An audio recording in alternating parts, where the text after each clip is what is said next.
Welcome to exam विवेचना। तो दोस्तों, जैसा कि आपको पता है कि जो अगर आप HP PGT हिंदी की प्रिपरेशन कर रहे हैं या फिर NT नेट या फिर HP सेट इत्यादि की प्रिपरेशन कर रहे हैं, तो वहाँ पर आपके लिए आचार्य रामचंद्र शुक्ल का हिंदी साहित्य का इतिहास कितना महत्वपूर्ण रहता है, उसी के अंतर्गत आपके लिए ये आचार्य रामचंद्र शुक्ल के प्रमुख कथनों और बाकी इनकी जो रचनाएँ हैं, निबंध हैं, वहाँ के जो संकलन हैं, उनको यहाँ पर मैं आपके लिए लाता हूँ वीडियोज़ के माध्यम से। ठीक है। और जितने भी आपके लिए वीडियोस उपलब्ध कराए गए हैं, आप प्लेलिस्ट चेक कर सकते हैं। वहाँ पर जाकर जितने भी इम्पॉर्टेंट टॉपिक्स हैं आचार्य रामचंद्र शुक्ल के, उनको सभी को आप अपनी कॉपी में नोट करते रहिए, क्योंकि ये बेहद ज़्यादा महत्वपूर्ण होते हैं, चाहे हिंदी साहित्य की कोई भी परीक्षा हो। ठीक है। बाकी देखिए, लेक्चर को शुरू करने से पहले आपको बता देता हूँ, अगर आप LT TET, LT commission, HP PGT Hindi की प्रिपरेशन कर रहे हैं तो आप हमारे ऑनलाइन कोर्स को ज्वाइन कर सकते हैं। ज्वाइन करने के लिए आपको 8219312129 पर व्हाट्सएप करना है या फिर कॉल भी कर सकते हैं, परंतु कॉल कई बार उठा नहीं पाता, क्योंकि मैं खुद अपनी प्रिपरेशन कर रहा हूं तो कॉल उठा नहीं पाता। इसलिए आप मुझे व्हाट्सएप करिए, वहां पर आपके जितने भी डाउट्स होंगे क्लियर कर दिए जाएंगे। बाकी नोट्स भी अगर आप परचेज़ करना चाहते हैं तो कर सकते हैं, हिंदी साहित्य के सारे नोट्स आपको मिल जाएंगे। तो देखिए, शुरू करते हैं लेक्चर को। आदिकाल में भाषा के आधार पर मुख्यतः दो प्रकार की रचनाएँ मिलती हैं, अपभ्रंश की और देशभाषा की। देशभाषा से तात्पर्य है बोलचाल की। इसी आधार पर शुक्ल जी ने आदिकाल का विभाजन भी किया है। अपभ्रंश काव्य और देशभाषा काव्य, ये दो इनके विभाजन यहाँ पर है। एक हो गया ये, दूसरा हो गया ये। इनके अंतर्गत केवल 12 ग्रंथों को ही साहित्यिक माना है, जो वर्गीकृत यहाँ पर किया गया है। पूछा जा सकता है कि जो आचार्य रामचंद्र शुक्ल है, ये अपने इतिहास में आदिकाल के अंतर्गत कितने ग्रंथों को स्वीकार करते हैं, तो ये 12 करते हैं। तो ये 4 तो ये अपभ्रंश काव्य में करते हैं और बाकी के 8 है ये, तो ये करते हैं देशभाषा काव्य के अंतर्गत। देखिए, 4 में है विजयपाल रासु, हमीर रासु, कीर्तिलता, कीर्ति पताका। बाकी जो 8 हैं ये देखिए इसके अंतर्गत है, देशभाषा काव्य के अंतर्गत 8 रखे हैं। 4 ऊपर हैं और 8 यहाँ पर है। खुमान रासु, बिसल देव रासु, पृथ्वी राज रासु, जयचंद्र प्रकाश, जयमंक जसचंद्रिका, परमाल रासु, आलाखंड जिसका दूसरा नाम है, खुसरो की पहेलियां और विद्यापति पदावली। ये 8 यहाँ पर इन्होंने संकलित किए हैं। उपयुक्त 12 पुस्तकों के आधार पर ही आदिकाल का नामकरण वीरगाथा काल किया गया है। ये जो इनके द्वारा 12 ग्रंथ आदिकाल में स्वीकार किए गए हैं, इसी के आधार पर इन्होंने आदिकाल का नाम वीरगाथा। आगे इनका कथन यहाँ पर देखिएगा, इनमें से अंतिम 2 तथा बिसलदेव रासु को छोड़कर सब वीरगाथात्मक ही हैं, अतः आदिकाल का नाम वीरगाथा काल ही रखा जा सकता है। ये इनका यहाँ पर मत रहा है। प्राकृत भाषा की 3 अवस्थाएं मानी गई हैं। कितनी? प्राकृत भाषा की 3 अवस्थाएं मानी हैं। प्रथम अवस्था को पाली, दूसरी अवस्था को प्राकृत और तीसरी अवस्था को अपभ्रंश कहा है। आचार्य रामचंद्र शुक्ल के अनुसार प्राकृत की अंतिम अपभ्रंश अवस्था से ही हिंदी साहित्य का आविर्भाव माना जा सकता है। क्या है? रामचंद्र शुक्ल मानते हैं कि जो प्राकृत की अंतिम अपभ्रंश अवस्था से ही हिंदी साहित्य का आविर्भाव माना जा सकता है। उस समय जैसे गाथा कहने से प्राकृत का बोध होता था, उसी प्रकार से दुहा या दोहा कहने से अपभ्रंश का बोध होता था। आगे है, आचार्य शुक्ल ने अपभ्रंश के लिए प्राकृताभास हिंदी, प्राकृत की अंतिम अवस्था और पुरानी हिंदी जैसे शब्दों का प्रयोग किया है। क्या क्या किया है? अपभ्रंश के लिए प्राकृताभास हिंदी, प्राकृत की अंतिम अवस्था और पुरानी हिंदी जैसे शब्द। अपभ्रंश या प्राकृताभास हिंदी के पद्यों का सबसे पहले या सबसे पुराना पता तांत्रिक और योग मार्गी बौद्धों या फिर सिद्धों की सांप्रदायिक रचनाओं के भीतर विक्रम की 7वीं शताब्दी के अंतिम चरण से लगता है। मुंज और भोज के समय संवत 1050 के लगभग तो ऐसी अपभ्रंश या पुरानी हिंदी का पूरा प्रचार शुद्ध साहित्य या काव्य रचनाओं में भी पाया जाता है। अतः हिंदी साहित्य का आदिकाल संवत 1050 से लेकर संवत 1375 तक, अर्थात महाराज भोज के समय से लेकर हमीर देव के कुछ समय के कुछ पीछे तक माना जा सकता है। तो ये कथन रामचंद्र शुक्ल का है, काफ़ी इम्पॉर्टेंट है। इसके पश्चात देखिए, यहाँ पर थोड़ा नोट भी दिया गया है। हालांकि प्रथम सिद्ध सरप्पा का समय राहुल सांकृत्यायन के अनुसार 769 स्वीकार किया गया। सरहप्पा का समय पूछा जा सकता है तो ये 769 ईस्वी होगा, ठीक है। किंतु शुक्ल जी ने उनका समय 633 ईस्वी या फिर विक्रम संवत 690 माना है। अतः इसी आधार पर उन्होंने 8वीं शताब्दी की बजाय 7वीं शताब्दी से ही सिद्धों की रचनाओं में अपभ्रंश के पद्यों की प्राप्ति को स्वीकार किया था। फिर आगे दिया गया है, प्राय लोक में प्रचलित बोलचाल की भाषा और साहित्य की भाषा में अंतर रहा है। अपभ्रंश भी उस समय की ठीक बोलचाल की भाषा नहीं थी जिस समय की रचनाएं मिलती हैं, बल्कि उस समय के कवियों की भाषा थी। शुक्ल जी ने अपभ्रंश के संबंध में लिखा है, बोलचाल की भाषा घिस घिस कर बिल्कुल जिस रूप में आ गई थी, सारा वही रूप ना रहकर कवि और चारण आदि भाषा का बहुत कुछ वह रूप व्यवहार में लाते थे जो उनसे 100 वर्ष पहले से कवि परंपरा में आती थी। तो ये भी नोट करिएगा आप। अपभ्रंश के जो नमूने हमें पद्यों में मिलते हैं वे उस काव्य भाषा के हैं जो अपने पुरानेपन के कारण बोलने की भाषा से कुछ अलग बहुत दिनों तक आदिकाल के अंत क्या उसके पीछे तक पोथियों में चलती रही। ये देखिएगा जून 2019 के नेट की परीक्षा में कथन पूछा गया था।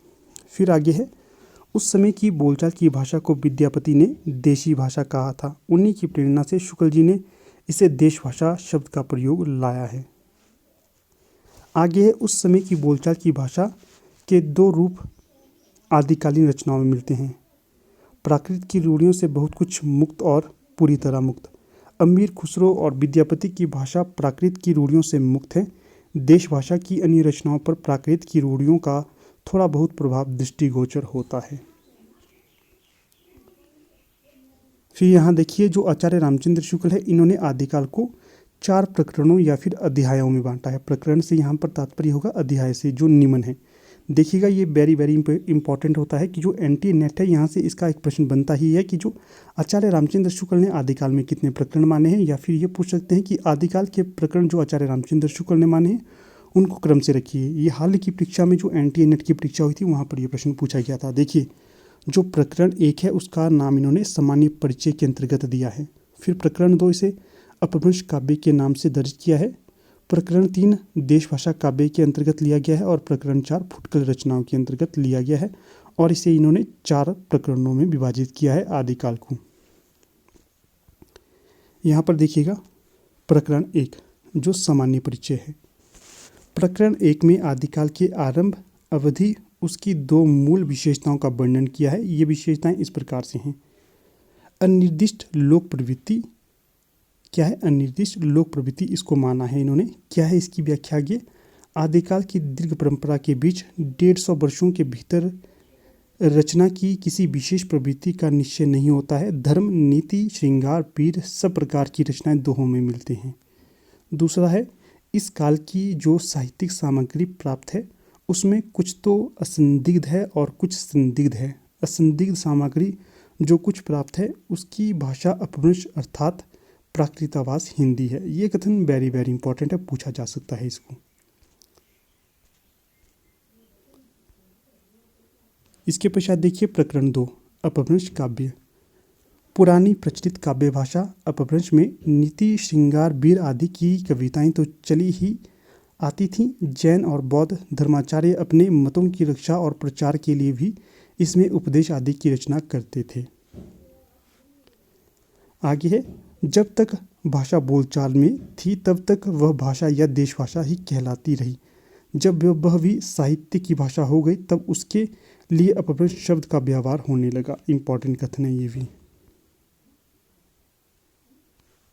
आगे देखिए, अपभ्रंश नाम पहले पहल बलवी के राजा धारसेन द्वितीय के शिलालेख में मिलता है जिसमें उसने अपने पिता गुहसेन को संस्कृत, प्राकृत और अपभ्रंश तीनों का कवि कहा है। जैन, सिद्ध एवं नाथों का वर्णन इस प्रकार प्रकरण में किया गया है जो शुक्ल जी यहाँ पर स्वीकार करते हैं। फिर देखिए आगे, अपभ्रंश की पुस्तकों में कई तो जैनों के धर्म तत्व निरूपण ग्रंथ हैं जो साहित्य की कोटि में नहीं आती और जिनका उल्लेख केवल यह दिखाने के लिए किया गया है कि अपभ्रंश भाषा का व्यवहार कब से हो रहा है।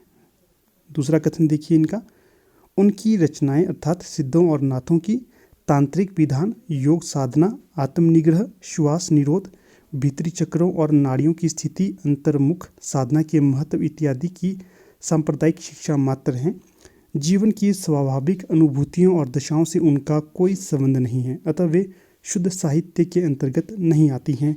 उनको उसी रूप में ग्रहण करना चाहिए जिस रूप में ज्योतिष, आयुर्वेद आदि ग्रंथ हैं। तो ये भी इम्पोर्टेंट है, पूछा गया है पहले इस कथन को। फिर देखिए, साहित्य में सिद्धों की रचनाओं का वर्णन दो कारणों से किया है: भाषा और सांप्रदायिक प्रवृत्ति और उसके संस्कारों की परंपरा। कबीर आदि संतों को नाथपतियों से जिस प्रकार साखी और बानी शब्द मिले हैं, उसी प्रकार से साखी और बानी के लिए बहुत कुछ सामग्री, सदुकड़ी भाषा भी इनको सिद्धों और नाथों से ही प्राप्त हुई है। फिर आगे देखिए, जैन सिद्ध व नाथों के अलावा अपभ्रंश के सामान्य साहित्य की सामग्री का उल्लेख उनके संग्रहकर्ताओं और रचयिताओं के इस क्रम में किया गया है। पहले हैं हेमचंद्र, फिर सोमप्रभ सूरी, फिर जैनाचार्य मेरुतुंग, विद्याधर शार्ंगधर, विद्यापति की कीर्तिलता और कीर्ति पताका। जैन ग्रंथकारों में देवसेन, जिनकी रचना है श्रावकाचार, दब साहब प्यास अर्थात द्रव्य स्वभाव प्रकाश, पुष्पदंत हैं। इनकी रचनाएं होंगी आदि पुराण, उत्तर पुराण का उल्लेख शुक्ल जी ने किया है। इसके अतिरिक्त पीछे की परंपरा के उदाहरण श्रुति पंचमी कथा, योगसार, जसरचर्यु, नई कुमारचर्यु का नाम भर दिया है।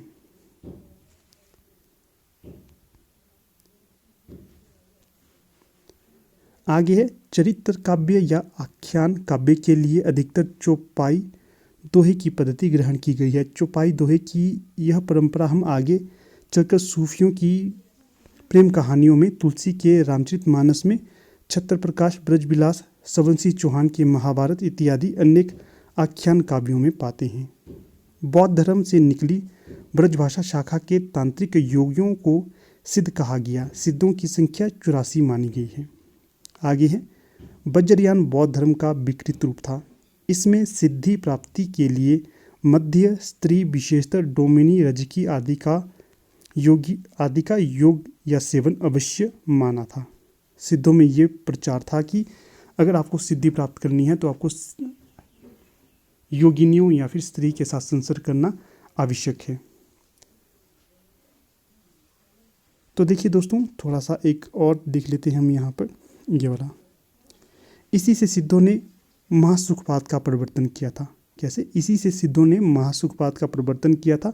महासुख वह दशा बताई गई है जिसमें साधक शून्य में इस प्रकार से विलीन हो जाता है जिस प्रकार नमक पानी में। इस दशा का प्रतीक खड़ा करने के लिए युगनद, क्या है? युगनद की भावना की गई थी। युगनद से तात्पर्य यहाँ पर होगा स्त्री पुरुष का आलिंगन बद जोड़ा।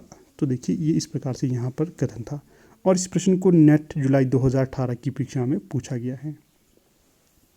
तो दोस्तों, कुछ इस प्रकार से हमारा आज का ये लेक्चर था। ठीक है, ज़्यादा लंबा नहीं खींचूंगा क्योंकि थोड़ा सा ये पेचीदा लगता है सभी को। तो छोटे छोटे 10-15 मिनट के वीडियोज़ में आपको उपलब्ध करवाता रहूँगा, बाकी के लेक्चर के भी। ठीक है, तो अब यहाँ पर अपना वीडियो का लेक्चर जो है समाप्त कर देते हैं। अगर आपको ये कोर्स ज्वाइन करने हैं तो अवश्य आप संपर्क करिएगा। तो ठीक है, धन्यवाद।